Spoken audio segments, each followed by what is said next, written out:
welcome to WGTV today. It's a Tuesday. It's the 18th of September. I'm Wayne Alley. And I'm Kim Best. Thank you for joining us this morning. Good morning to you there. And again, a quick reminder. We like to remind you every morning as you have travel about the area.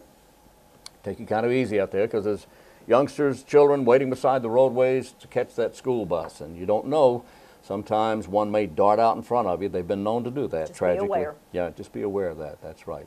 Absolutely. So we've got a busy day today, Kim. We do. We have lots of things coming up. But one thing I want to tell you about that's coming up soon, but just to give you, not too soon, just a little bit of advance warning. Okay, go ahead. Time me now. Okay. The Downtown Goldsboro Development Corporation, their annual dinner and awards ceremony is coming up soon. It's actually going to be this Friday, September 21st. Oh, I thought it was going to be like the next 10 minutes. No, not quite that soon. Not that soon. Oh, okay. But if you're interested in attending that, they're going to be talking about what has happened over the past year downtown Goldsboro. Yeah. They're going to be recognizing for special achievements and things like that. And that is actually going to be like a Friday, 6:30 in front of the county courthouse on the lawn. It's so nice. Such a nice event they have every year. Outdoors. Oh yeah. With beautiful lights put up. And they really go to a large extent to make it a very special awards event and dinner that night. And I believe it is... Yep, it's a ticketed event. You get tickets. You can go to the DGDC or you can go to their website, which is dgdc.org. The tickets are $30. That covers your meal and the attendance of the evening. Oh, that's great. Absolutely. So that's this Friday night. This Friday night? 6:30. That's the 21st. That's right. The month is flying by, Wayne. I've been reading my calendar. Yes, you have. I can tell you what day Friday is. Oh, it's Friday. Well, what's today's date?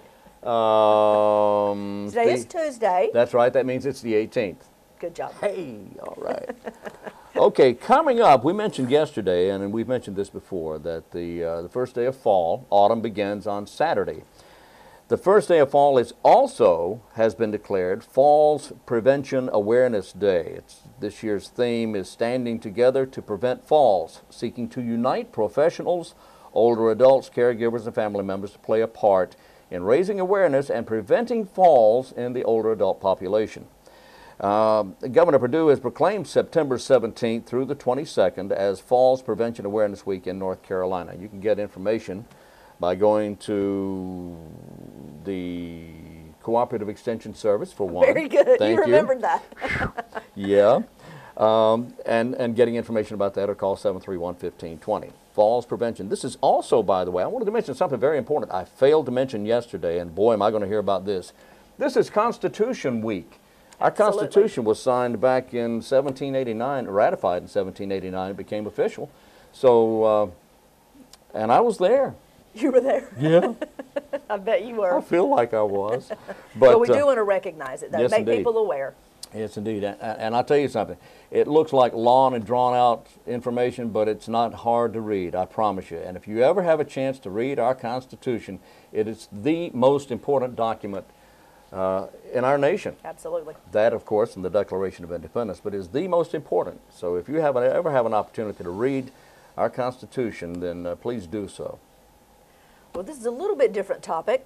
Oh, okay. But if you like produce, especially local produce, remember tomorrow, every Wednesday through the month of October, I believe, October 31st, every Wednesday from 9:30 in the morning until dusk, until it gets dark, over at Herman Park Center in the parking lot by the tennis courts, they will have a farmer's market set up with all local produce and plants and beautiful flowers, and we'd like for you to go down and visit and purchase some local produce. You only have the rest of October to purchase local produce at the farmer's market. So you better hurry. That's right. Really? That's right. It just goes, it's going, you know, most of the summer, and it goes all the way through October. I love veggies. Absolutely. Love fruit and vegetables. And you're shopping local. That's right, and helping to support local farmers. That's right. And that's important. That's very important. And nothing beats fresh, okay? That's right. Oh. You have something else? I thought I did. Big Okay. Sweep is coming up. What's that? The Big Sweep is a cleanup program, and 4-H has been involved with this for many years. What are they cleaning up? They're cleaning up streams, banks of the rivers, and that sort of thing. And if you want to learn more about that and how you can get involved with that. And that's a national program. Okay. And it's very big here in North Carolina. But they're going to be working out at the cliffs of the new state park. And you can talk to someone out at the Cooperative Extension Service again to find out more about that. The big sweep coming up, I believe it's October 6th. Well, the Chamber of Commerce is hosting another Business After Hours. Love those guys. Well, it's an opportunity for local business people to get together and network. That's a fantastic opportunity, and the Chamber of Commerce actually sponsors those. And the next one is this Thursday, September the 20th, from 5:30 until 7, and it'll take place at Pizza Inn this time. Oh, yeah. On Highway 70. You know, each time they hold these, different people host them, and they're at different locations throughout our community. Right. And this one will be this Thursday, 5:30 to 7. Pizza Inn on Highway 70, sponsored by the Wayne County Chamber of Commerce. Right, that's Sean so and Jill. join us. Yeah, That's right. That's right. All right. Well, I have a ball game to tell you about coming up in October. It's the, and I can't remember, they had this several years ago, and I can't remember, there was a nickname for each side, but it's the attorneys and the doctors. I remember that. And then the other one. And I can't remember what they were called. But anyway, the doctors are going to be playing softball against the attorneys. All local doctors and local attorneys. Oh, yeah, this is great. And this thing has just been put together here in the last week or two. When and where? Well, it's going to be October 18th at the Boys and Girls Clubs of Wayne County on Royal Avenue. And this will help support and benefit the Boys and Girls Clubs of Wayne County. And you can actually become a sponsor with they have three different ways that you can sponsor. One is a double play, and the other is a home run, and then the third way is a grand slam. And you can talk to Joe Heidenreich, and Joe's going to be on with us next week, but you can talk to Joe Heidenreich or anybody there at the Boys and Girls Clubs of Wayne County to find out how you can become a sponsor, or you can get more information about. In fact, if you're an attorney or a doctor, they need more players. They need somebody to play. So who do they call? Well, they call the Boys and Girls Club Club of Wayne County. And let's see, I have that number here, 735-2358, 735-2358. Or you could email Joe Heidenreich, and that's the email address is very long, so I won't give you that. Just call over there, 735-2358, about the doctors versus attorneys and vice versa, coming up October 18th at the Boys and Girls Club. That's neat of them to do that. It is great. That's it is such just great. Showing lots of community involvement and partnership. Yes, that's indeed. Fantastic. And they have a ball doing it. Very good. Thank you. Well, once again, I do want to remind you, if you're interested in what's going on downtown in the Streetscape Project here on Center Street, you can find out anything you'd like. We provide so many different ways that you can access this information. Do you ever sit at home? You can find out anything? Well, here's the way you can do it. Oh. You can get on about the Streetscape Project. You can see a live webcam anytime, day or night, 24 hours a day. Wow. Go to the City of Goldsboro's website, click on Streetscape Project button. It's a big orange button. Big orange. Big orange button. It says Streetscape Project. You download, I believe it's called Silverlight, which is a Microsoft program. Right. Once you download that, you can, from any computer, you can look at the webcam day or night and see what's going on downtown, which is a neat opportunity to have. Yeah. We also do bi-weekly video updates with the project manager to tell us what has just happened and what will be happening in the next 2 weeks. And then we take photos on a bi-weekly basis as well to show a timeline of what's happening. And it's really neat to be able to see all that. Yeah. And we have curbs. You have curbs? We have curbs. Whoa, they have curbs. It's looking like a street again. Really? All the infrastructure is well on its way to being replaced and strengthened. Oh my goodness, I'm having a hard time talking this Tuesday morning. It's okay. It's okay. It's Tuesday. It's okay. The Streetscape Project, we do want to provide information if people are interested in seeing that. I'll tell you, I remember when they were working on the Paramount here a few years ago, and they had that live camera, live shot. Wasn't it neat? Yeah, it was great, and I know it's got to be neat looking at as the streets progress and the progress is made. It's got to be a lot of fun to watch that on camera. Absolutely, yeah. That's right. We're going to be seeing some paving coming up real soon of those streets and opening the roundabout up back again and opening up the Mulberry and Walnut Street intersection again. All that's happening this week. That's great. You remember here a few weeks ago when the city of Raleigh changed, the highway department changed one of their busy streets and put a circle in, and everybody they didn't know how to handle it. We are creatures of habit. We are that, but they had a lot of trouble with that. And I'm thinking to these people, you know, you should come to Goldsboro and look what we have here. We've got this this traffic circle here in Goldsboro we've had for many years, and it works wonderfully. They work great. And when you, well, you know, out in Pitt County, not Pitt County, Pittsboro, Circle City, they've got a little traffic circle out there around the courthouse there in that county. And it works wonderfully. So Raleigh, shape up. Learn how to drive, all right? Come to Goldsboro. That's right. Come on down to Goldsboro and look at how it's done right. Thank you very much. Now I'm going to get off that high horse. Yep. And the DGDC is taking photos. You know, they put out a calendar every year. And what they're numbers doing, and everything, I'll bet. With numbers, Wow. dates, imagine that. Imagine. They are putting out a calendar, and what this calendar will focus on is downtown and your vision of downtown.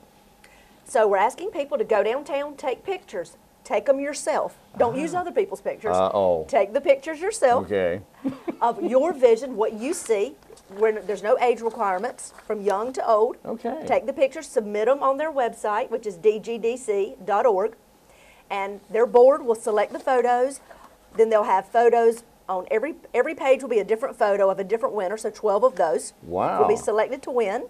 Your name and your picture and everything will be on there. 12. Imagine that. We have 12 months in a year. What a coincidence.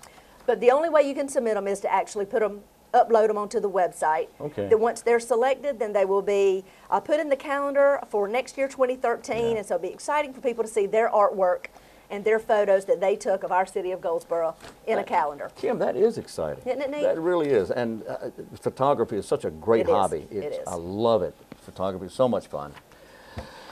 Okay, what's coming up? Let's see who we have up next here. I just had that here just a moment ago. Don't ask me how I organize. Got 45 sheets well, over it's okay. You know, it's okay. Oh, here it is. Last one. Right here. Yeah, wouldn't you know? Okay. We need to talk to Shane Smith of the Environmental Health Department. Yeah, we're going to talk about the new food code. That's up next on WGTV Today. Today we're talking with Shane Smith of the Environmental Health Department here in Wayne County. And Shane, I appreciate you being with us. Oh, no problem. What is, again, I like to ask people what their department means. What does your department do, environmental health? Sure. Environmental health, we have two sides basically. One side is food and lodging, which does your restaurant, institution, daycare, swimming pool inspections. Anything that does with the food or institutional rules for keeping food and institutions safe in North Carolina. The other side is on-site wastewater, which actually does your water sampling for wells, well installation, and your septic systems. Well, you do a lot of stuff then. It's a broad department. So you guys are the ones responsible for the grades inside the restaurants. Correct. Yes, sir. That's one thing you do, among many other things. So tell me before we get into what we really wanted to talk about today. I'm just really curious about what you do.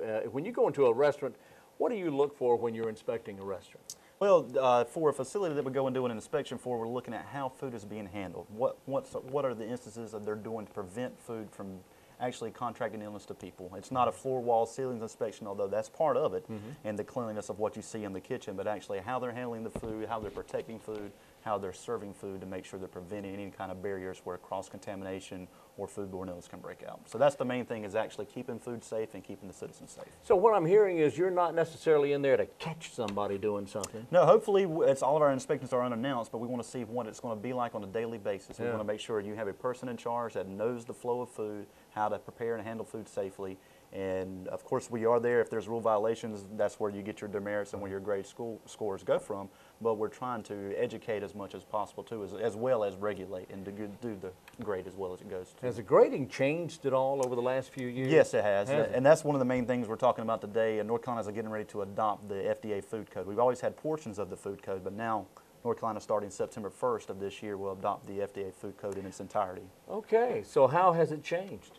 Well, it's gone from I would hate to say a floors, walls, ceiling inspection where you walk in the back door, you introduced yourself, and you went from the back to the front.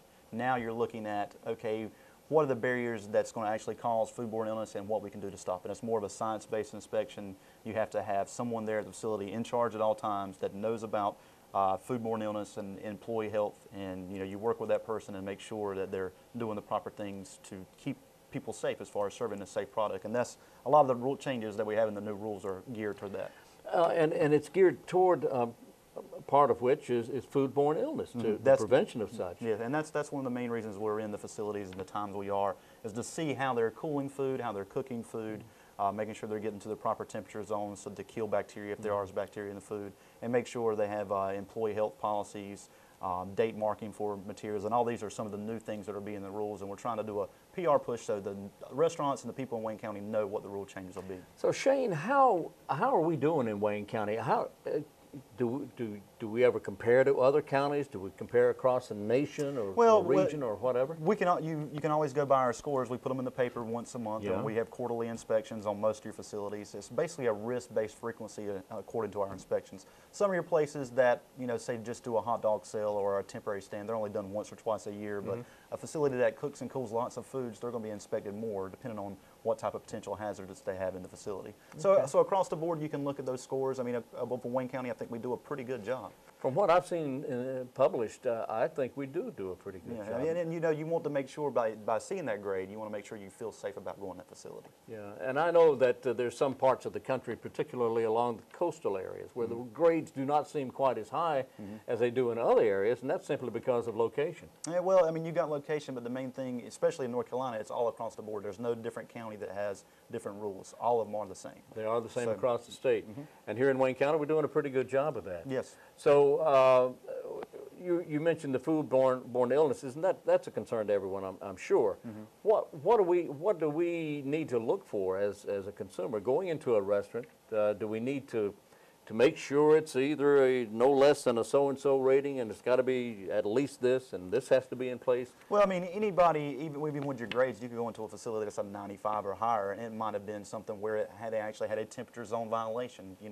You want to make sure it's a good A facility. I mean, if you've got an A facility, they're working towards or have a pretty good rapport as far as handling that foodborne illness. Anybody can have a bad day. Anybody can have a bad day. Any facility that could be a top-notch facility, we could go in, and that might not be their day. Or one employee might be new, and they might not know all the rules. Because you go in unannounced. Exactly. They don't know you're coming. No, they don't know we're coming. And the main thing is, especially with these rule changes here that we've got that we're going to talk about, the facility has to have a person in charge at all times. Now, before, you see a lot of the grades that were maybe higher because they got a 2-point bonus. They had taken a serve safe training or manager's training to get 2 points to add to their grade. Now with these new rules, there will no longer be a 2-point bonus. Okay, well, let's talk about the rules. What's changed? The main thing for North Carolina, like I said, we've adopted the whole FDA food code, and right now we're handing out these packages to every facility in Wayne County. It includes a employee health and personal hygiene handbook, and then just a quick overview of the different rules that are going to be in place. We give an oversight of when the rules are going to change, how it's going to affect each facility, and then it goes into the exact rule changes. One of the major rule changes will be you will have to have some type of manager training now instead of it being an option. You'll have to have someone there at all times that has food safety training. It's mandatory. Whenever the restaurant is open. Whenever it's open, someone has to be there. Someone has to be a person in charge. The manager can't just leave the fry cook there, and he has to be the person in charge. They have to have somebody with working knowledge of the facility. So if I were to go in and do an inspection, I could ask that person questions and they would have knowledgeable facts about what's going on in the restaurant. So that's what you want to have the onus put back on them as far as to being able to take charge of what they know, and checking food temperatures, making sure that the people there are not sick. If somebody does report sick, they have to a list of things they have to go through to make sure that they're being extracted and kept away from handling food.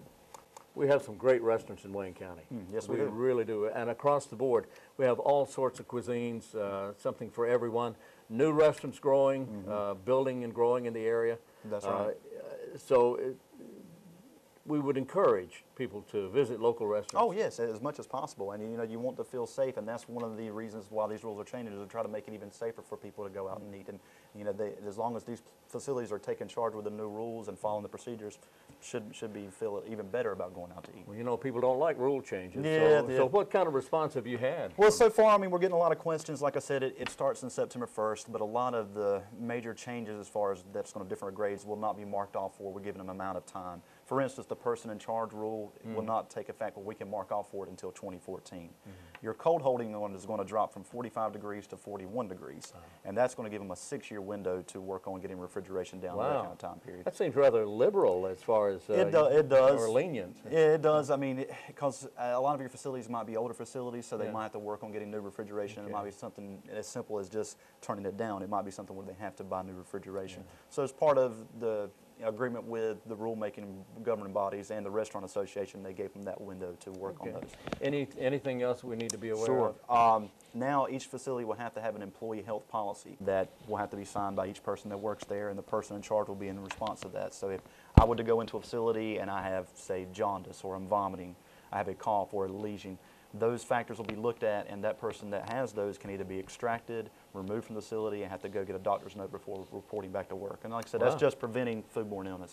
The other thing is date marking will take effect. If you have ready-to-eat food, it has to be date marked on the time that it's ready to be prepared or refrigerated, so you know how long you can keep that food. So if, for instance, right now with the rules it's 45 degrees, you can keep something cold held if it's ready to eat for 4 days. If it's kept at 41 degrees, it can be kept for 7 days. And those date marks will have to be on those foods.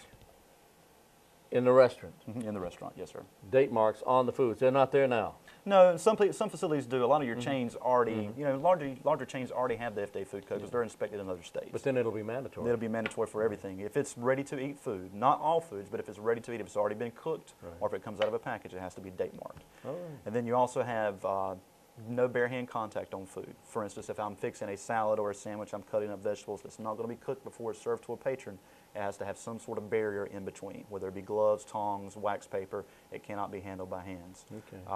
The other major thing is now, and a lot of people that actually go to facilities might like this, if you wanted a medium rare hamburger, or if you wanted a medium rare sushi or anything, or a raw sushi, or if you wanted to have a medium rare fish served to you, the facility can now do that, but they have to put a notation in their menu or on their wall where it shows that you can order this the way you would like it, but you're risking more hazard to yourself as far as for foodborne illness. So those facilities can do that now. Interesting. Wow. So if someone wanted to find out more about this, let's say there's a restaurant owner or a restaurant manager that wants to find out more about this. I know you're covering all the bases here, but do they know to call you about? Yeah, we hope so, and that's why we're doing the PR we have. We're doing articles in the paper. The state is actually going to come out with a press release closer to September 1st. They're working on that data now and having a website. We already have it on our website here in Wayne County, and like I said, we're dropping these off to every facility in Wayne County. That mandatory manager's training, we're going to start offering the test here in Wayne County once a month starting the first year. I've already talked to the Wayne Community College about teaching the class, and then Pate Dawson and several other industries already teach the class because there's going to be a big call for this as far as with the workers having to have this training. That is great. So if someone wants to talk to you about this, how do they call you? 919-731-1175 is my direct line, or 1174 to our office if I'm out of the office. Like I said, they can go to waynegov.com and go under Wayne County Environmental Health Department, and we have all the press releases there. And any way as far as to try to get the information out, we're looking to help people to get the more knowledge they need. Thank you, Shane. And the number again, the website is waynegov.com, and you go to the menu, or to a menu there, you can find the environmental health website there, and that would be waynegov.com/environmental health. That's correct, yes, sir. Or something like that. And the phone number to talk to Shane is 731-1175. And to talk to his office, the number is 919-731-1174. We've been talking with Shane Smith of the Environmental Health Office here in Wayne County. Shane, thank you. Yes, sir. I'm Wayne Alley for WGTV. We're back on WGTV. Thank you for being with us on this Tuesday morning, Kim. Thank you for joining us. We have got a hay maze coming up over at the Herman Park Center. If you're interested in participating in a hay maze. Hay maze. A hay maze, M-A-Z-E. Hay maze. Hay maze. Hay maze. Yes, we've been taping way too long. Yeah. We've been on air way too long.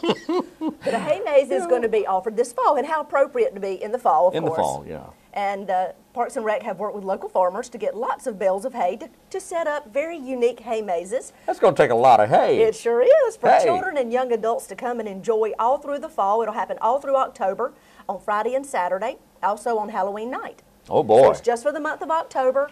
And it's just something a little unusual, and they're really coming up with creative things to do over at the Herman Park Center and Goldsboro Parks and Recs. Oh, they do a great job over there. So visit their website if you'd like to find out additional information of the actual hours, the location that it will take place. They can tell you all you need to know about it. Hay maze. That sounds like a lot of fun. Yeah. Yeah. Who's on? Was that Scott? Probably Scott Barnard. Yeah. I would think so. Sounds like something he'd come up with. He or Mark Wilson, one or the other. Yeah, one or the other. Could have been Mark. You see Mark on the show a lot. Yeah. He comes and talks about all the different programs that Goldsboro Parks and Recs is having. Coming up, we have a, well, let's see, that's over. Oh, yes, I want to talk about this right here. You're right. It's getting ready to start. I'm telling you, but if you have a child in the age range of, say, 9 to 12 years of age, you know it's tough. It's tough talking to the child, and you should be trying to listen to this child. But if you're having trouble with that, here's something that may help. For 5 weeks, every Thursday evening for 5 weeks between 5 and 7 p.m., there's going to be a program called Talk to Your Child, Parents Matter. The first one is this Thursday evening. Now, the cutoff time on this was end of last week, but if you call this morning, you may be able to get in on this. Right. Just depends on how many people are signed up for it. I'm hoping a lot of people are signed up because this is so important. And it's a 5-week program, right? It is a 5-week program, and each week they'll cover a different topic. So if you'd like tips and ideas on how to talk to your child and listen to your child about topics such as sexual health and relationships and that sort of thing, and many other things as well, call Takesha Darden or Vandora Barrett, or email them.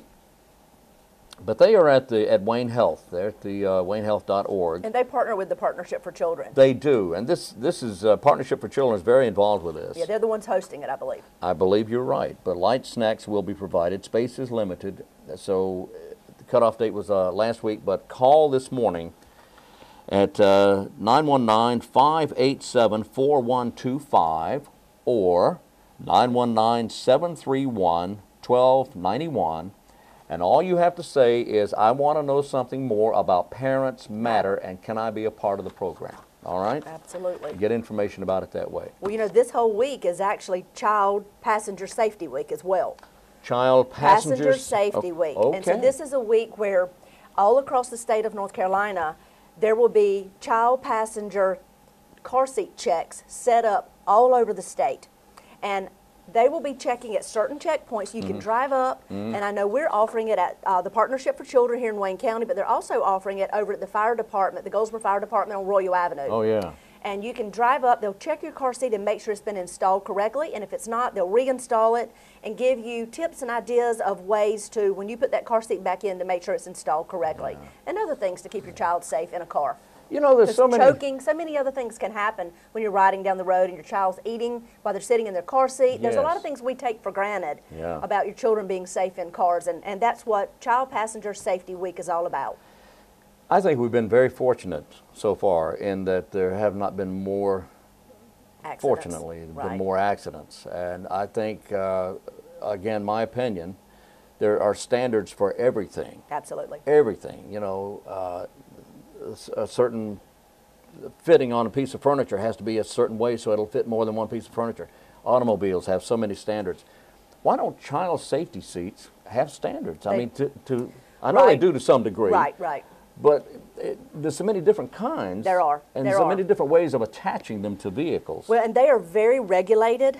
The rules are not always followed, but they are very, very regulated. And there's even like certain pounds, like it's 8 pounds or 8 years old.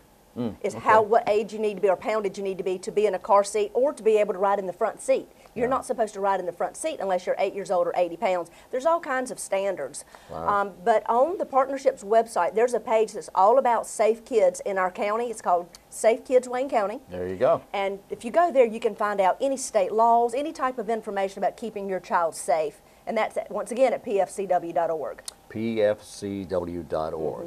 All right. Absolutely. All right. Who is your IT man for the city? Scott Williams is the IT director for the city of Goldsboro, and I believe he's coming up next to talk about what his group does for the city of Goldsboro, for the citizens of Goldsboro, and how his department is behind all the different services that the city offers that are done over the internet, whether it's paying your water bill online or the list goes on and on. He's going to give us some details on that. So Scott Williams up next. Welcome back to WGTV. I'm Kim Best with the City of Goldsboro, and today I have with me the Director of Information Technology, Scott Williams, for the City of Goldsboro. Welcome, Scott. Thanks, Kim. Glad to have you here this morning to talk about what does information technology mean, what does it do, and how do you support, you and your staff, how do you support the City of Goldsboro and the citizens that live in our area through the IT department? Now, all that's a mouthful, Scott. Can you answer that question in 30 seconds or less? No. Never. The IT department's sort of the hidden resource for the city. We support all of the financial and utility systems for the city. And so if you pay your bill online, if you have a water account of any kind, it's tracked through some sort of automated system that we manage. And so we have to support those staff that are interacting directly with the public. And that includes public safety, like police and fire departments. Most of the police patrol cars you see right around have got some sort of technology in them that we support. So you support basically finance department because they're working with our utility department for paying bills online. You're also working with our Parks and Recs because they have some new things happening, don't they? That's right. Parks and Recreation, we're hopeful to be able to do registrations and reserve facilities as well as do registrations for other things online with them. And the goal being to try and automate and make things simpler for the citizens. And we try to play as integral a part of that as we can. And it's Paramount Theater, Parks and Recreation, down from the golf course, W.A. Foster, any of their facilities that they have, we have some role in their support. Wow. Well, automated systems within the city are growing every day, and most of our departments now have some type of automated system, and you guys are the backup to keeping that system running and to keeping things going smoothly so the citizens who are trying to pay their bills online or sign up for a program, whether it be with Parks and Recs or whoever, you are there to support it and make sure it's running smooth and we don't have hiccups and issues, correct? That's right. And it's grown over the years. In the few years that I've been here even, we've grown in what we're supporting and managing, and that changes with technology, as you know, changes every day. And what's on the horizon now was not even thought about 5 or 6 years ago. So we just have to try to adapt as much as we can to provide the services needed by the employees who are our customers, so that they can support their customers, which are the citizens, directly. Well, tell us how things have changed over the years, and then we'll get into your predictions about the future. But how have things changed through the years, and how the IT department and how the city in general, how does it work with technology? Well, and overall, not just with Goldsboro or Wayne County or anywhere, back in the 80s even, when was really a changing time, but a lot of people you had mainframe computers, you had dumb terminals sitting on desks where all you did was you supplied data, it got processed, it was usually printed by the IT department. You had people with data processing degrees that were managing data. And that's what they did most of the day. They were the great big computers, yeah, right? and they were, things to fill the room up. So wow. The processing power gradually moved out towards the users when you had the advent of personal computers, and especially with things that were done with Microsoft and IBM and other companies providing desktop computers for the that was a big thing, wasn't it? It was huge. It was a major change in how you operated an IT department. And because everything had been centralized to one location, and then it got decentralized out to all the desks having the power to do the computing and manage the data and store it. So people had more control actually sitting at their own desk, where before they were getting everything from the IT department. That's right. And they were still getting everything in support of that device sitting at the desk. Right. But it was just the users had a lot more input in it. And that's grown over the years. And now it's with the advent of tablets and different things that people are wanting to use, you're finding a lot more people that want to use their own device, not use something that you provide. And we're trying to deal with how to be open about that and still be secure about your data. Absolutely. And there's a lot of companies and a lot of municipalities that are doing that and letting people bring their own devices now. And I think that's going to grow, as far as predictions. I think that's one thing certainly will grow. The other thing is, with virtualization that has come about in the last few years, it's been around a long time, but being really put in place is allowing basically a re-centralization of that IT. Now you're bringing all the computing power back to your server room, back to the IT department, and the end users are still actually having more control of their data than they did with the desktop, and they're able to do it faster, but the power's in the server room, not at their desk. So it's kind of gone back and forth through the years. That's right. It's been a little bit of a yo-yo. Right, it sounds like it. Well, tell us about this thing called a cloud. Tell us what a cloud is, Scott. Well, the cloud can be hard to define, but most people agree that the idea of a cloud came from a symbol used on network diagrams. If you had a network out there that was some mass of equipment or things that you didn't know really exactly what was there, or it was really complicated, you would draw a little symbol that looked like a cloud. And so people started, the cloud originally used for any network, and still is to some degree, but was also used as a focus for the internet. So if you're defining the internet on a network diagram today, in most IT departments, there'd be a little cloud there and it'd say internet on it. Because you don't really know exactly what's in it, but you know things are there that you want to use. And you want to save, I guess, and archive. Yeah, and it's like a lot of people are moving storage or software. Now you can get, it's called software as a service, or storage done as a service that's in the cloud, they'll call it. So basically you'll have some location out there that has a lot of storage space, and they'll rent you storage space in a secure environment, and it's called in the cloud because you're going onto the internet to get to that storage. Okay. Or you're having software delivered, and it can be done internally in what we call a private cloud, or it can be on the internet through the public cloud. But in any way you do it, you're basically providing some sort of service, not much different than a utility. It's being treated much like your electricity. You have the scale of an electrical system gives you the ability to have your house sitting out there receiving from a central point, and you're getting your power. You don't have to worry about it. It's just a service being delivered. Okay. And that's the way That makes the sense. cloud computing's become. You're delivering a service, whether it's software like Office or Outlook or email or whatever. You're delivering that as a service to the individual. So you don't know what all the wires and pieces are, but you know that your data's here, or this is where it's at, and this is how you get it. Just like you do your power. Most people don't know where it comes from, and you assume it's going to be there when you flip the switch. Right. And that's the way this computing's been going. Is if it's in the cloud, I'm presuming there's enough systems redundant that it's going to be there when I go for it. Well, how about social media and websites? All of those things have evolved through the years too. How do you all support and work with the communications of the social media and the websites for the city of Goldsboro? Well, we support any department that has Facebook or Twitter or any kind of social media going. We also do all the web development and web programming for the city. So any kind of website that you hit for City of Goldsboro, we have some part in. Different departments do manage their own Facebooks and their own information that's on them, but the back end of it and the backup and archiving of the data and making sure that it's representing what, from a public information standpoint, we want to do is being managed through IT with, of course, your help too. Right. And really turning to you to get the input on what's that city message that we need to portray. And that's as the city's public information officer. That's right. Right. Well, tell us about how changes have taken over the years, how they've taken place with our elected officials. So as our city council comes in, they participate with, in the city council meetings where they have agendas and those type things, and whereas in the past they've been in a paper format, now they're actually they've used iPads and laptops and various things. And how has that worked through the years? Well, and it is changing a lot, and it has been as simple as having just printed documents, which can be kind of hard to navigate sitting in a meeting. Right. To the point of having laptops that they were using to access the agenda or to get online to get the agenda at the meeting.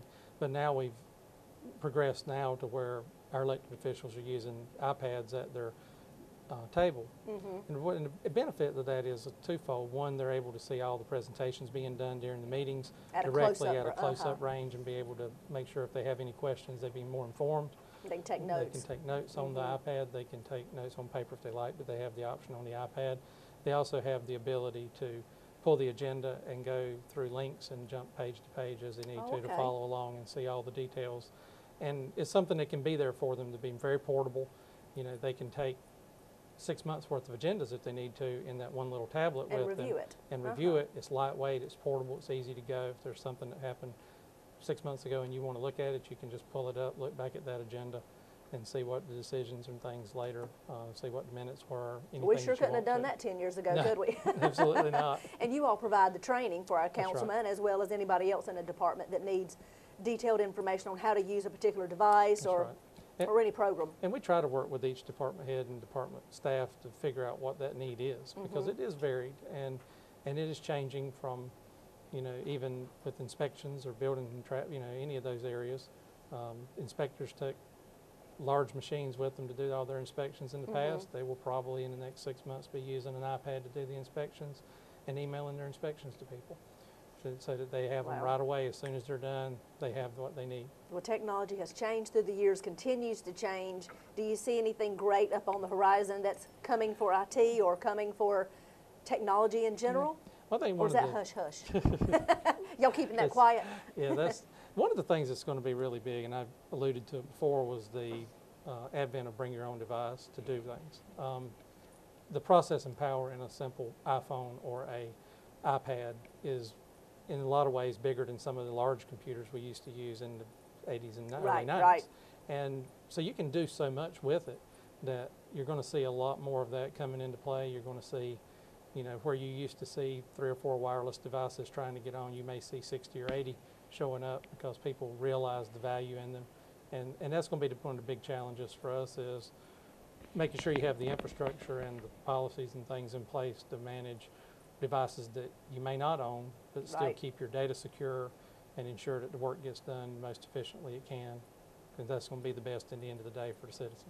Absolutely. Well, thank you for the support that you all do offer, not only for the staff of the City of Goldsboro, but also the citizens as they come to pay their bills and sign up for programs and all the other things that we offer as the City of Goldsboro. We appreciate what you do, and we encourage people, if you have questions about any program or department with the City of Goldsboro, let us know.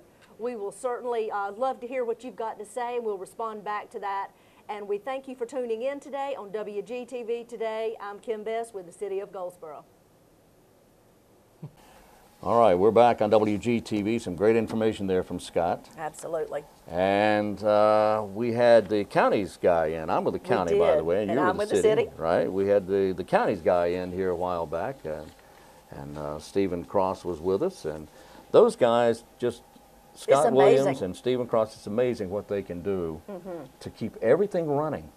Now, we have quite a staff here. Absolutely, and you us know, too. and I They're know you behind do the too. scenes, Yeah. and they're a support system. Yeah. But without them, it would be very difficult to do our daily Oh, yeah, activities and it daily would. work that we need to do. And you know, that's what this program is all about. This program is all about providing you with departmental information. Which program are you talking about? I'm talking about all the programs within the city and the county. Including this program? Well, this one too. What we do is we provide the information about what the city and the county offer. Okay. The services the city Oh, and the I- county offers. I'm catching up with you Are here. you? Okay. Okay, come on, stay with it, Dwayne. Stay with it. Come on. But we're here to promote what the city and county have to offer you all, and the programs that we offer, the local events that are happening within our community. We're going to promote those on a daily basis. So that's how our program differs from some of the other programs out there, is we are all about local information Yeah. and providing it to you all. Yeah. Good. Isn't that right, Wayne? Oh, yeah, that's exactly right. I could have said the same thing. I didn't, but I could have. Yes, you could have, and you will again. I will again. Coming up this Thursday Yes. at Eastern Wayne Middle School 6th graders will be at the Wayne Public Library, the Goldsboro Wayne Public Library. What are they doing? Well, they're going to be they're doing something called an intergenerational story project activity. And that's where these 6th graders will be paired up with senior citizens from across the Wayne County area, going to come together for a story performance by Priscilla Best. And after the storytelling, the students will choose a senior adult to partner with, and then they will become pen pals through the school year. That's really Isn't a that neat great? program. Yeah. It'll be beneficial for both groups. So Yeah. that's a great idea. Good job, It is a Public great- Library. Yes. They have such fantastic programs anyway. Who's in charge out there? I believe it might be the director, Donna Phillips. Oh, that's And I right. think she's been on our show quite a few times Quite a now. few times. Talking about all those free programs they offer over there. Right. They sure do. They sure do. That's a great program too, by the way. And you know, if you all are interested in historical pictures, if you like to see sort of pictures of buildings here in Goldsboro and all over the county that that. were here years and years ago. Some still are here and they've been renovated, others are not here any longer.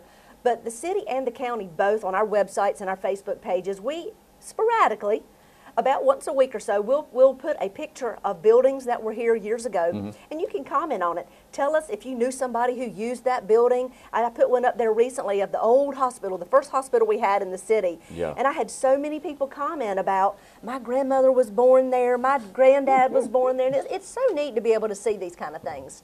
So visit the city and the county's Facebook pages and websites to see the historical pictures. It's pretty neat, just That is old neat. nostalgia. I love that. And this whole area is so rich in history. Anyway. Absolutely. So many things. Absolutely. Over the last couple of hundred years. We've even run across old postcards.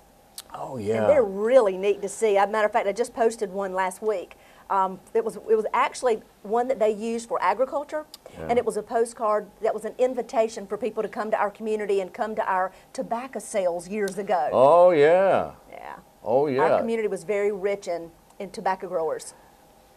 You know, I attended some of those tobacco sales. Really? Yeah, and it was magic. It was just a day of excitement, a day of magic. When that auctioneer started his chant, That's what I hear. and everything got fired up. It was an amazing time.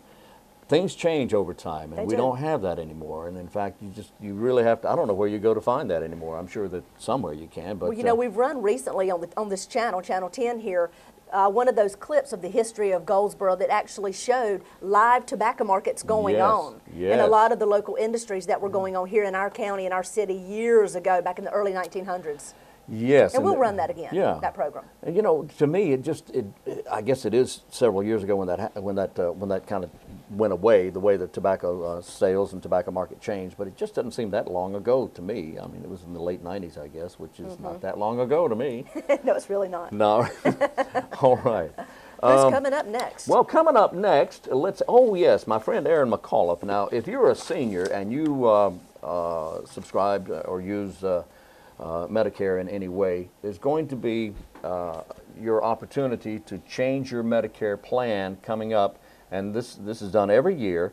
And if you're at the point, and things change, the cost of medicines Absolutely. change, the programs change. Some with of the different rules and insurance regulations change. Rules and regulations change. So you'll have an opportunity to change your program with Medicare, and Erin McAuliffe is here, and she's going to tell us how you can do that. So we're going to talk to Erin McAuliffe with Services on Aging up next on WGTV. Today we're talking with Erin McAuliffe of the Services on Aging, and Erin, it's always great to have you in the studio with us.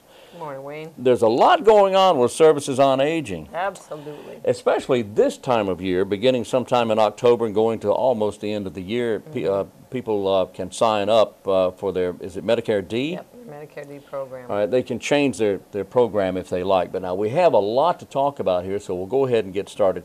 But first of all, how is the new facility coming along? It is coming along gangbusters. It Wow. is really wonderful. They're moving very quickly. Daniels and Daniels construction. All the walls are up, the drywall's up. They'll be painting next week. Oh, boy. Cabinets are in. Oh, boy. It's looking beautiful. Somebody was asking me if seniors will have meals there. Will you be Yes. serving meals? Wages. We have meals catered by wages. Wages will be But serving we meals serve a there. lunch. We serve a hot meal 5 days a week. So if there are seniors, and this is just going to be just the best in the state. That's my opinion. I think so. It's going to be a beautiful facility, and we're very excited about it. The only requirement is you be age 60 and older and a Wayne County resident, and you'll be able to utilize all our services. That is wonderful. Some of us just barely make that. Well, okay, maybe some of us have way past that mark, but anyway, it's a great facility, and I just can't wait. Now let's get down to business here. I understand Wayne County Services on Aging has SHIP volunteers. Yes. What does that mean? It's SHIP. SHIIP. SHIIP. Stands for SHIP. That's the Senior Health Insurance Information Program. Okay. They are part of the North Carolina Department of Insurance. And SHIP trains my volunteers so that they can give unbiased information to Medicare beneficiaries. Okay. They also have a call center, and they have people on duty many hours during the day to answer questions Medicare beneficiaries have, and you can call an 800 number. It's 800-443-9354, and you can talk to a representative there and ask your questions about Medicare. Okay. As far as Medicare is concerned, are there any special dates Medicare beneficiaries should remember or be aware of? Yes, there's what's called open enrollment period. That is from October 15th until December 7th. That is a time period that Medicare beneficiaries can change their Medicare D drug coverage insurance. And you Okay, might that's wonder, the drug coverage only. That's when you go to the drugstore and you show them your card and Yeah. you get your prescriptions for a lower price. Oh, And that's okay. the Medicare D coverage. Well, once a year, the insurance companies can change their rates. And so Medicare beneficiaries might get a letter in the mail, and it might say, we're going to start charging you more, or it might say that drugs we used to cover, we won't cover anymore. So the beneficiaries might want to change their drug plan. Well, there's 3 different ways they can do it. You can log on to www.medicare.gov Okay. and follow the links for drug plan comparison. You're going to put in your information, what medicines you take. The computer will actually then provide a list of all the companies that would provide a drug plan for this person, how much it would cost, how much each drug would cost, and you can actually enroll online right then if you want to. And then for people who don't want to use the computer, they could call 1-800-MEDICARE and talk to a counselor and do the same thing. Or they can call Wayne County Services on Aging, which is us. That's true. And 731-1608 and set up an appointment to meet with one of our SHIP counselors. It is highly recommended that before anyone attempts or starts to make any changes, they know what they're changing to. Absolutely. And so if they go online to make changes on the computer, they should have a pretty good idea of what they're going to change to long before that. Would you agree? Well, they'll know what they're being charged now for their drug plan. Right.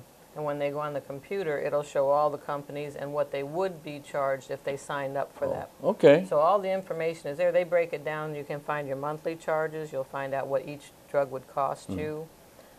So you'll get all the information on the computer. Is there more involved with only cost? If the cost changes, are there variables involved, or is it all relative? Well, there's the cost of the plan itself, your premium. Then there's what's known as your deductible, which is how much you have to spend before your insurance will and kick is that in. listed on the website? And then how much each individual drug will cost you, because different companies can choose different amounts for different drugs. Gets complicated. Aaron, do you have any open enrollments planned? Yes, I do. Okay, good. There are Good. 2 of them planned. Great. The first one is going to be at our current senior center, which is 100 South John Street, and that's going to be on October 15th from 10 to 2. Our second event will be at the new senior center, because we will be moved in by then. That'll be November 15th from 10 to 2. And during these open enrollment events, all my SHIP counselors come in together, and Medicare beneficiaries can just walk in and be seen first come, first serve, and talk about their drug plans. So Okay. these are the walk-in dates. Any other time they need to call and set an appointment with us. Okay.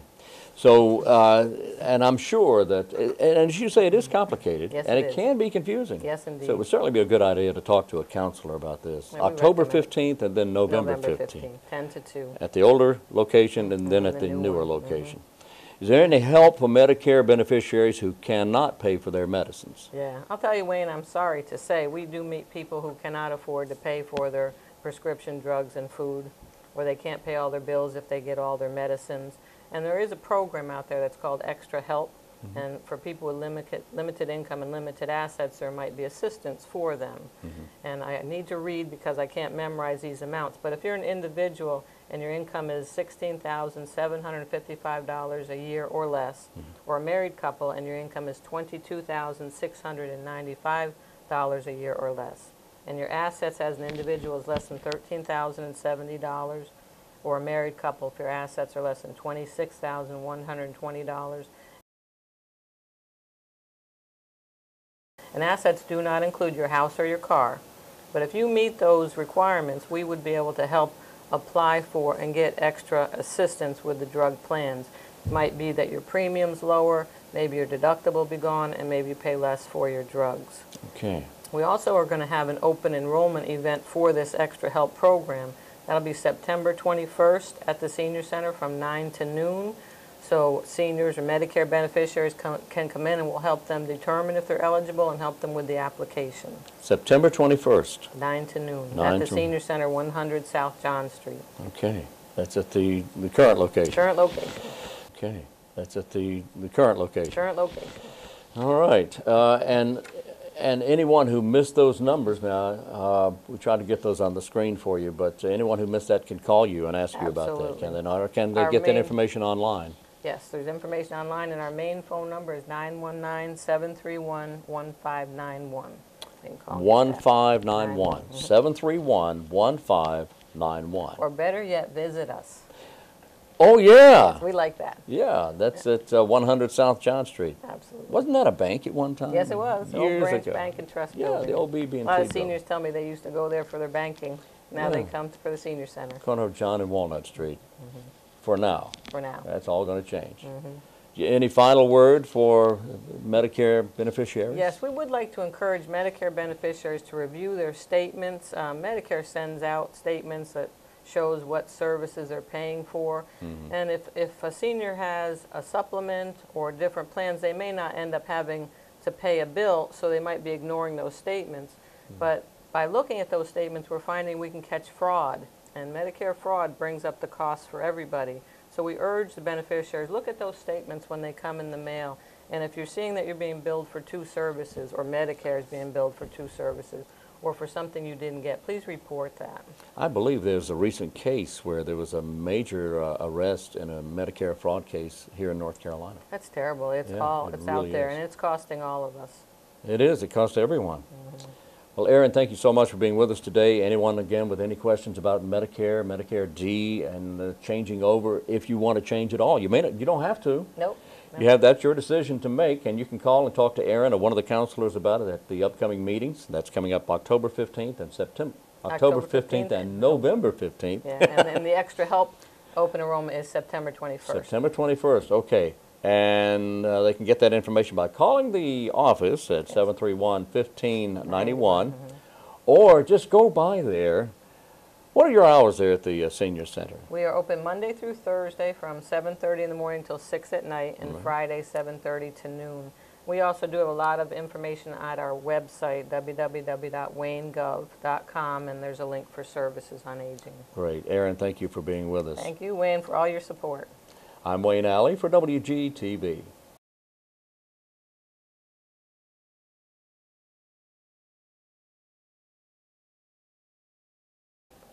Welcome back to WGTV Today. I'm Wayne. And I'm Kim. And I'm glad you're here with us this morning. A couple of things to tell you about. What's going on out at the college tonight? I keep hearing about that. Yeah, Wayne Community College tonight from 7 to 8 p.m. in their auditorium. Yeah. They're celebrating the 150th anniversary of some of the Civil War battles. Ooh. They'll have a guy come in, and he's going to give us detailed information about the reenactments that people are doing nowadays, but also about the actual war itself and some of the battles that were fought. And that is at Wayne Community College. No fee, no registration. You just go to the auditorium from 7 to 8 p.m. tonight. Tonight. In Moffett Auditorium. That's right. That's exciting. That's exciting. Let's see. I had something too. Fall begins Saturday. Yes, it does. The Earth crosses that imaginary line way out in space. That's right. And don't forget to go to the farmers market tomorrow. Yeah, that's right. Wednesday is That's right. Farmers Market Day. That's yeah. right. 9:30 in the morning until dusk. Oh boy. Lots of local produce. Oh, Shop local. Support those farmers. Yes. And let's see. What else do we have here? Well, we have other stuff. It'll just have to wait until Wednesday. Absolutely. We'll be back tomorrow morning, every morning, Monday through Friday at 7 o'clock on WGTV Today here on Channel 10 in Wayne County and Channel 99 in northern Wayne County. That's right, on AT&T. That's right, on the AT&T line. That's there right. you go. That's right. Thank you for joining us today. We appreciate it. We have a big show lined up tomorrow. We have quite a few that'll be joining us to tell us more services and programs across the city and the county. I have that list. Did you have that list? I have that list.